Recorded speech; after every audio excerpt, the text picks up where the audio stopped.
mechi ina mambo kama matatu hivi nyuma yake. Jambo la kwanza, mpinzani ambaye tunakwenda kucheza naye Simba Sports Club tumeshamshona mara 6 mfululizo.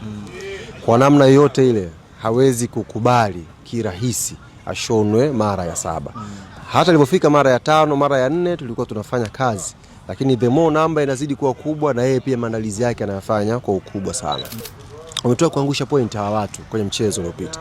Na mechi yao ukiangalia walikosa bahati, wacheza vizuri. Baada ya kuangusha matokeo wanataka kuja kuinukia kwetu sisi.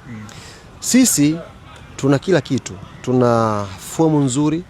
Tumeshinda goli 5 mchezo uliopita. Tunaongoza ligi tofauti ya pointi 5.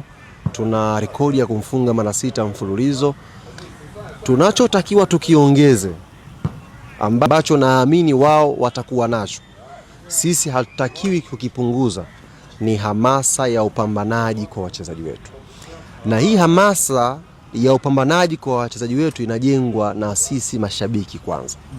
The more tunautazama huu mchezo ndio ina reflect kwenye vichwa vya wachezaji wetu. Ukimuona Maxi, ukimuona Jobu, ukimuona Baka, ukimuona Shabalala, wana simu wa watu, wanasikiliza redio, wanaangalia TV. The more sisi tunaozungumza mchezo, tunavyoelekea mchezo, inajenga picha na kwao.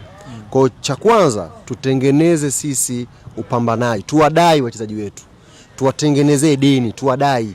Yaani tuwaonyeshe kwamba kuwafunga hawa wapinzani wetu mara 7 mara 8 ndio kitu tunachokihitaji zaidi kwenye timu yetu. Kuwa tofauti ya pointi 8 ndio kitu tunachokihitaji zaidi kwenye timu yetu. Kuongoza ligi kwa tofauti kubwa ndio kitu ambacho tumewaletea kuja kufanya kwenye klabu yetu. Kwa hiyo wazungu wanasema no mercy. Yaani kusitengezea mazingira kwamba unajua tushawafunga sana. Yaani mwana Yanga ambaye amezaliwa, sio wana Yanga wa wallahi mimi Yanga, hapana.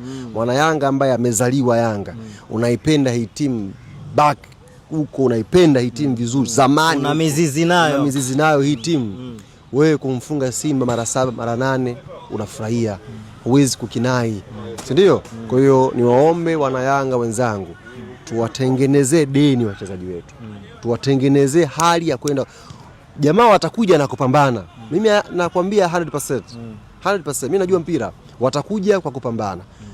Sisi tukimatch huo upambanaji, tukilinganisha upambanaji, sisi quality ya kwa hukumu tunayo. Lakini kwanza tupambane kwenye level ya kubwa ya upambanaji, level ya dabi. Kwa hiyo ni jukumu letu sisi wanachama, mashabiki, wapenzi.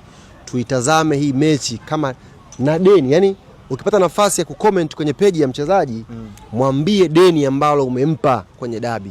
Mwambie nahitaji kufurahi. Sisi tumwafunga mara 6 hawa, Mwenyezi Mungu aepusha, audhu billahi minashaitani rajim. Wakipata hao mara moja hawa wataongea hawa mpaka utashangaa. Kwa hiyo sisi tutengenezee deni wachezaji. Ukienda kwenye page ya Baka chini comment, Baka nataka mara ya 7 mapambane mwanangu. Kafe pale mwanaume, kapambanie ushindi wa timu yetu. Tukiwatengenezea commitment ikiwa kubwa lolote, inshallah sisi tutapata matokeo. Wana timu nzuri wapinzani.